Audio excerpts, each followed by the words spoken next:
পৃথিবীতে একজন মানুষই শুধু জানতেন যে তিনি পৃথিবীতে কতদিন বাঁচবেন, সেটা হচ্ছে সাইয়েদনা আদম আলাইহিস সালাম। ওনাকে বলে দেওয়া হয়েছিল উমরুকা আলফু সানা, তুমি পৃথিবীতে বাঁচবে 1000 বছর। কয় বছর? সাইয়েদনা আদমের সামনে অনেকগুলো রুহু রাখা হলো। সাইয়েদনা আদম বললেন, এরা কারা? আল্লাহ বললেন, এরা হচ্ছে নাসালুক, তোমার বংশধর, পৃথিবীতে তোমার পর এরা পৃথিবীতে আসবে। সাইয়েদনা আদম বললেন, আল্লাহ ওই যে একটা রুহু দেখা যায়, এটার নাম কি? আল্লাহ বললেন, হাদা ইবনুকা দাউদ, এটা তোমার ছেলে দাউদ, সে দুনিয়াতে নবী হয়ে আসবে, তার ছেলে সুলাইমান নবী হয়ে আসবে। সাইয়েদনা আদম বললেন, মাবুদ, আমার ছেলে দাউদের কত বছর হায়াত আপনি দিয়েছেন? আল্লাহ বললেন, 40 সানা, মাত্র 40 বছর, 4 ইয়ার্স, 40 বছর তোমার ছেলেটা বাঁচবে। ও আল্লাহ, আমি বাঁচবো কয় বছর? তুমি বাঁচবা 1000 বছর। সুবহানাল্লাহ। সাইয়েদনা আদম বললেন, মাবুদ, এত ফুটফুটে সুন্দর আমার ছেলে দাউদ, মাত্র 40 বছর দিলেন কেন? জিদ মিন উমরিহি, বাড়ায়া দেন। কি করেন? সুপারিশ করতেছে পোলার লাইগা কে? বাবা। আল্লাহ আপনি বাড়ায়া দেন। আল্লাহকে বাড়ানো যাবে না, লেখা হয়ে গেছে। রুফিআতিল আকলাম ওয়া জাফফাতিস সুহুফ, কলম তুলে নেওয়া হয়েছে আর কালি শুকায় গেছে, আর কিছু করা যাবে? সাইয়েদনা আদম বললেন, মাবুদ, আমার 1000 বছর কেন দিলেন? আমার এই সুন্দর ফুটফুটে ছেলেটারে মাত্র শুধুমাত্র 40 বছর কেন দিলেন? ও মাবুদ, আমার 1000 বছরের দরকার নাই, আমার 1000 বছর থেকে 60 বছর আমি আমার ছেলেরে দিয়ে দিলাম। দাউদ আলাইহিস সালাম বাঁচবে 40 বছর, তো বাপ আদম যদি আরো 60 দেয়, 40 আর 60 মিলে কত হয়? 100। ভালো হিসাব বোঝে, 100। আর আদম আলাইহিস সালাম পেয়েছিলেন 1000 বছর, 60 কমে গেলে রইল কত?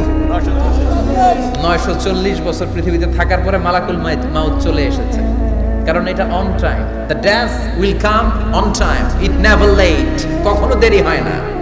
আল্লাহ বললেন, লিকুল্লি উম্মাতিন আজালুন ফাইদা জাআ আজালুহুম লা ইস্তাখিরুনা সাআতান ওয়া লা ইস্তাকদিমুন।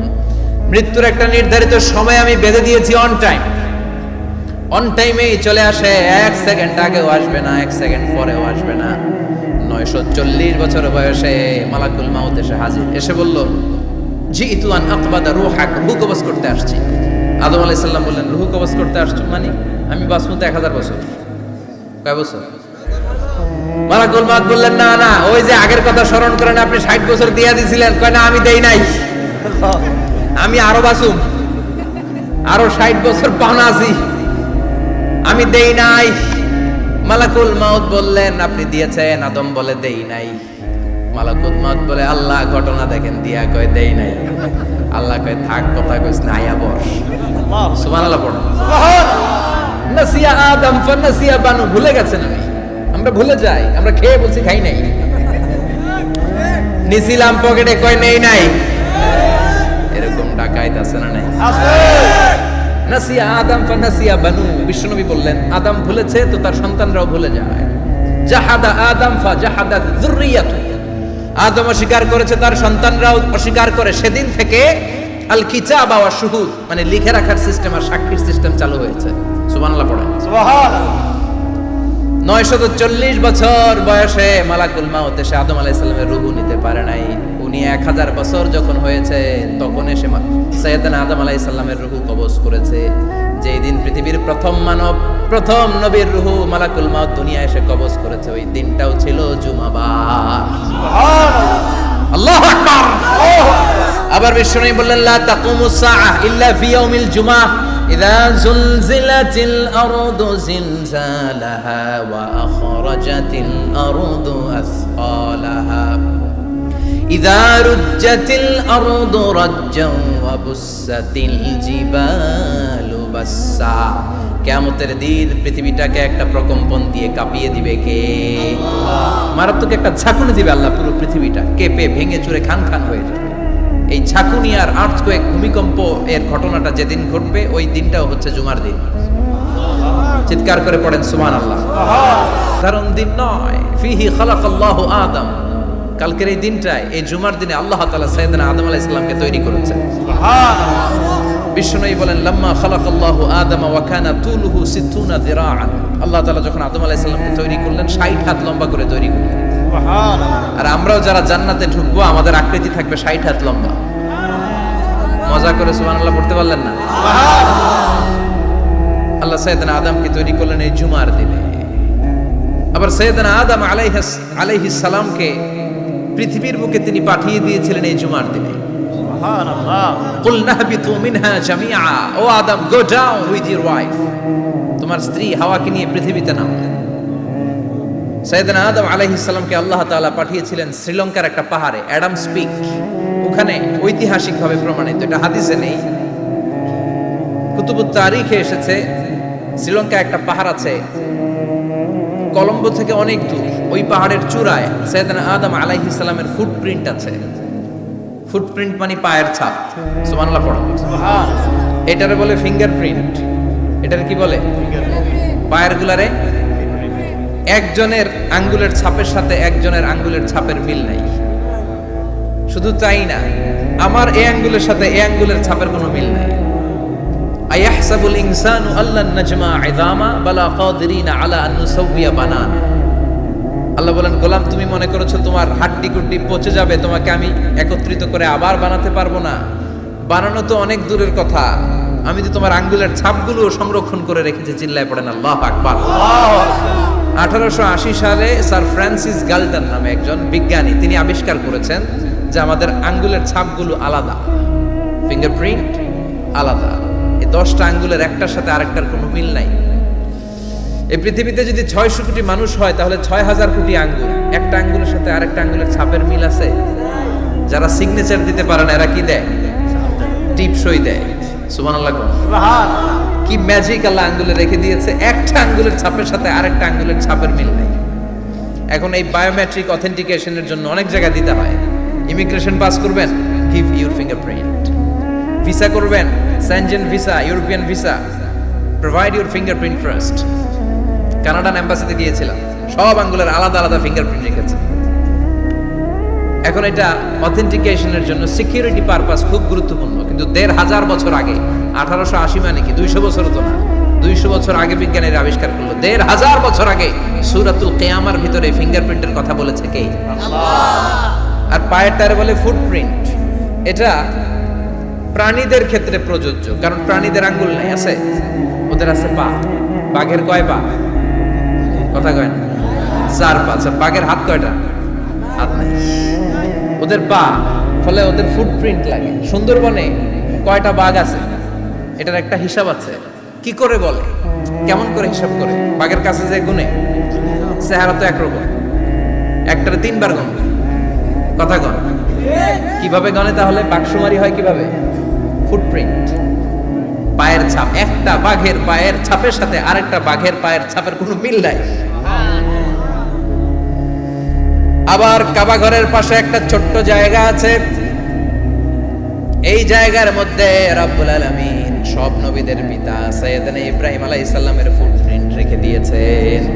ওয়াত্তাখিযু মিম মাকামি ইব্রাহিম মুসাল্লা, সাইয়েদনা ইব্রাহিমের দাঁড়ানোর জায়গায় তোমরা নামাজের জায়গা করে নাও। আল্লাহু আকবার। সাইয়েদনা ইব্রাহিম আলাইহিস সালামের পায়ের ছাপ আছে কিন্তু মাকাম ইব্রাহিম।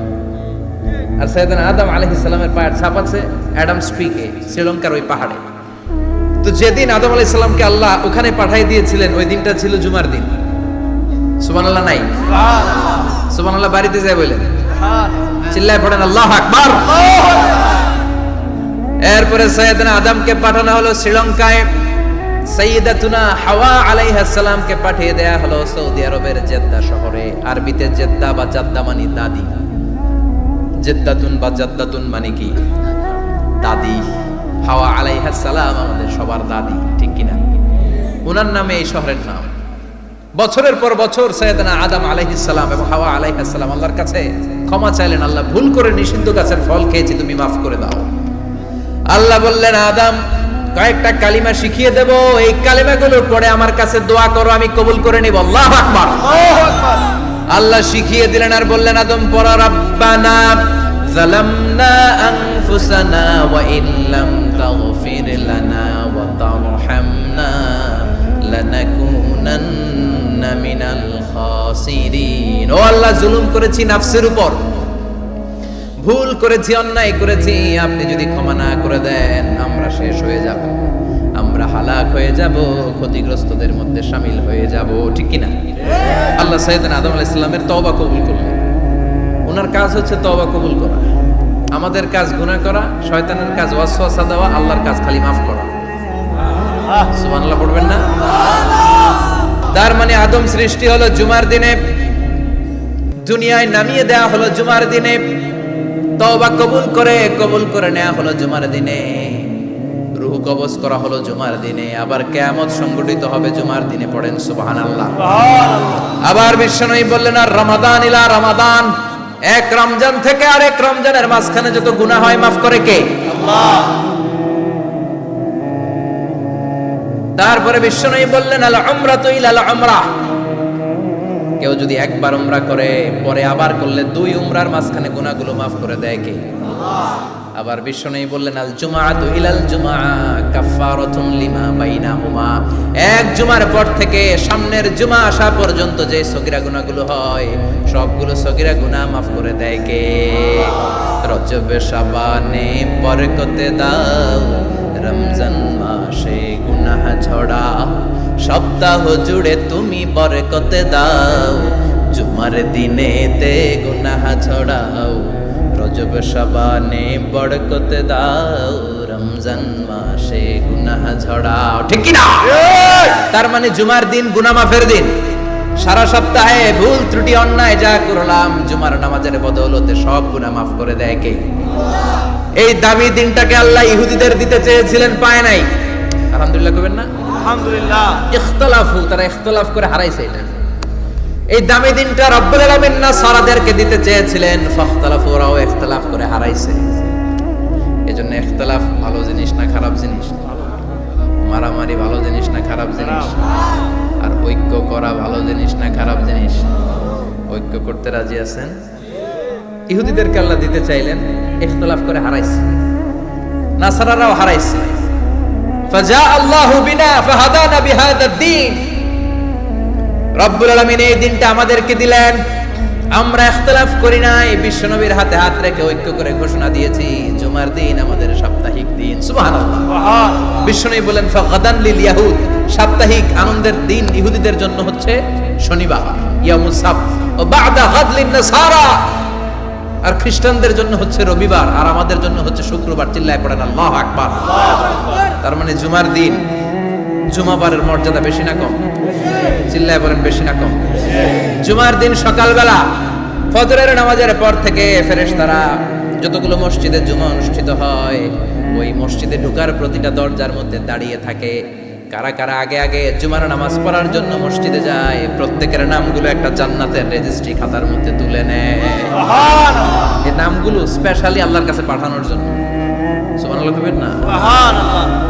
ডানে বায়ে সামনে পেছনে যতগুলো দরজা, প্রতিটা দরজায় ফেরেশতারা বসে থাকে। কে আগে আসলো নাম তুলে দেয়। তুলতে তুলতে তুলতে তুলতে খতিব সাহেব যখন খুতবা দেওয়ার জন্য মিম্বারে যেয়ে বসে যায়, ফেরেশতারা তাদের খাতা বন্ধ করে তারাও খতিব সাহেবের সামনে জুমার খুতবা শোনার জন্য বসে যায়। পড়েন সুবহানাল্লাহ। প্রথম জুমার দিন জুমার মসজিদে যে ঢুকবে, বিশ্বনবী বললেন আল্লাহর রাস্তায় একটা উট কুরবানি দিলে যেই সওয়াব, এই সওয়াব আল্লাহ আমলনামায় দিয়ে দেয়। দ্বিতীয় পর্যায়ে যে ঢুকে, বিশ্বনবী বললেন বাকারা, গরু কুরবানির সওয়াব পায়। তিন নম্বরে যে ঢুকবে, বিশ্বনবী বললেন কাবসা, হাদিসের ভাষায় এসেছে আল কাবাস, কাবাস মানে হলো বকরি, বকরি কুরবানির সওয়াব। চার নম্বরে যে ঢুকবে তার হচ্ছে দাজাজা, দাজাজা মানে মুরগি। পাঁচ নম্বরে যে ঢুকবে, বিশ্বনবী বললেন বাইদা, নোয়াখালীরা কয় বয়দা, আমরা কই আন্ডা, কুমিল্লায় কই ডিম। আছে না নাই? এক দেশের কত ভাষা, এক দেশের গালি আর এক দেশের বলি। আমরা বলি ছেলে, কুষ্টিয়ায় বলে পুত্র, আরেক জায়গায় গেলে বলে হুত, আরেক জায়গায় গেলে বলে ফোয়া। আছে না নাই? এক এলাকায় বলে বেটা ছেলে, ছেলেদেরকে বেটা ছেলে, মরদ ফোয়া, মরদ ফোয়া হইতে না, মরদ ফোয়া হতে। আহা, কি ভাষার বৈশিষ্ট্য। তো যেটারে আমরা বলি ডিম, কথা বলে আন্ডা, কথা বলে বয়দা। তো এই বয়দা আল্লাহর রাস্তায় দান করে দিলে যেই সওয়াব, পঞ্চম ব্যক্তি ওই সওয়াব পাবে। এই 5 জনের পরে আর লেখালেখি নাই, বাকিদেরটা নরমাল এন্ট্রি করে সব ফেরেশতারা খুতবা শোনার জন্য বসে যায়। সুবহানাল্লাহ। সুবহানাল্লাহ। তো জুমার দিনে আগে আগে যাবেন তো ইনশাআল্লাহ। সবাই রাজি?